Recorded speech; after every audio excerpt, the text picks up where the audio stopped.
Hola amigos de Recuperando Historias. En este día vamos a platicar algo sobre un apartado lugar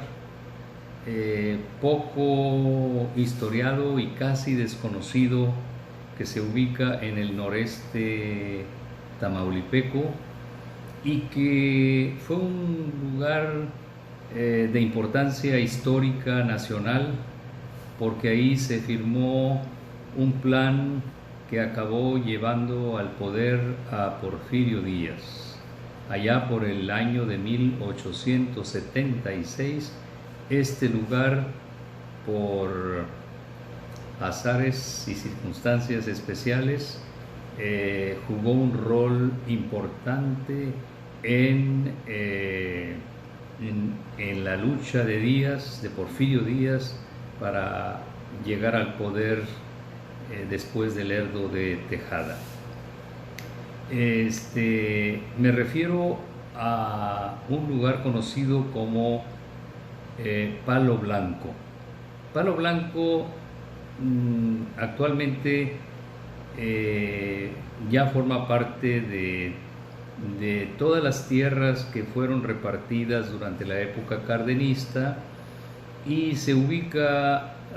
en las inmediaciones de Matamoros, Tamaulipas, pero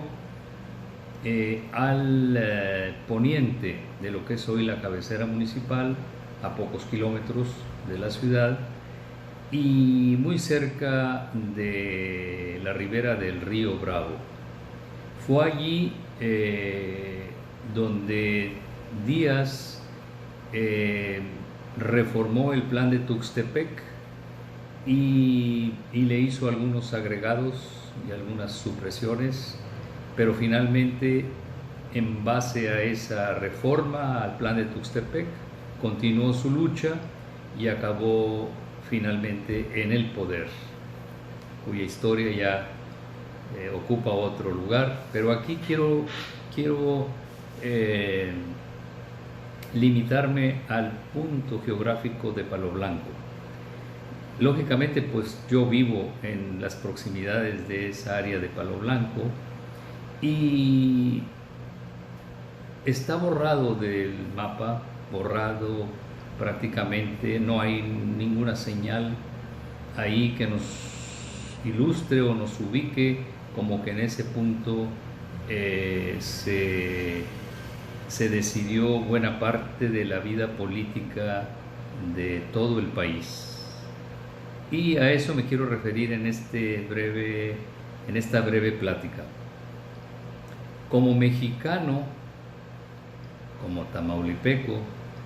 y como habitante de las proximidades de Palo Blanco, me gustaría que ese lugar no pasara desapercibido para la inmensa mayoría de los que habitamos esta parte de México, este rincón fronterizo de México. En esta firma histórica del plan de Palo Blanco participan una serie de militares y de generales y de personajes tanto de aquí como de otros puntos del país, pero me limitaré a Porfirio Díaz, a don Manuel González Flores y a Mariano Escobedo.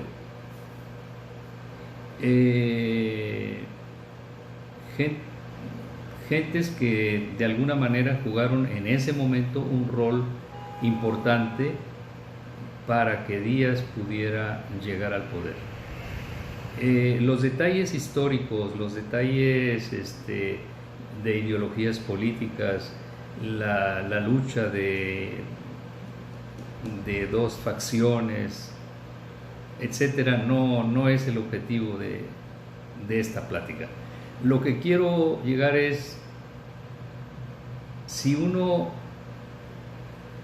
como amante de la historia pasa por ese lugar y conoce todo lo que ahí aconteció y te detienes en ese lugar olvidado, solitario, perdido,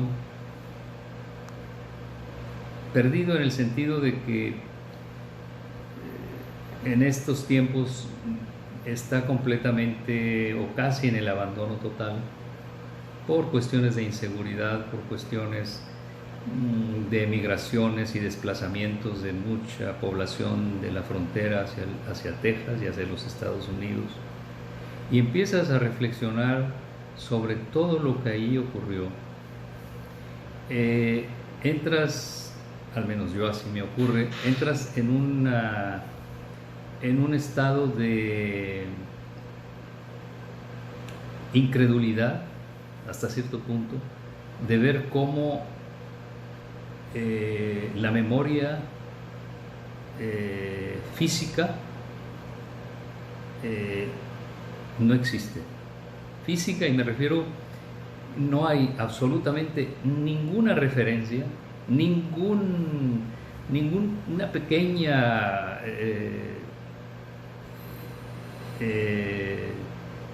plaquita, una pequeña referencia histórica del lugar. Y eso me mueve a irme a otra parte de lo que es la transmisión oral de la historia. Platicando con un familiar que le tocó llegar aquí a la región cuando el reparto de tierra en la época de Lázaro Cárdenas, a esta persona le toca una porción de tierra donde estaba asentado el área principal de Palo Blanco, y me relata cómo cuando empiezan a desmontar el terreno y a despejar el área donde había casas habitación ya destruidas, empiezan a hacer una labor, no expresamente era una labor de limpieza, y sin embargo empezaron a desenterrar una serie de accesorios de labranza, de armas, carabinas, sobre todo carabinas ya en estado muy deteriorado, municiones, accesorios domésticos, vestigios de lo que habían sido algunos de las casas y jacales del lugar. Y bueno, pues eso se limpió, se quemó, se destruyó, y se vinieron las nuevas construcciones de pequeñas casas habitación para los nuevos colonos. Pero para los que le damos importancia a la historia y a las evidencias físicas que corroboran y acaban de contarnos la historia, fue una pérdida muy lamentable. Y aquí nos damos cuenta de cómo, en primer término, los que me antecedieron en este lugar no tuvimos la capacidad de retroalimentar y, por qué no, sugerir al gobierno en turno de que cuando empezó el reparto agrario había puntos históricos claves en la historia nacional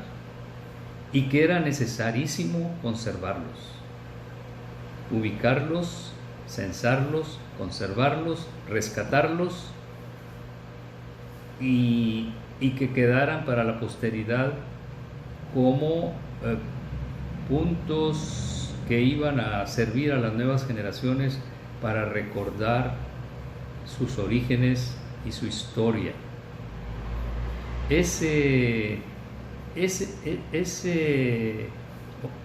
Esa pereza, esa indiferencia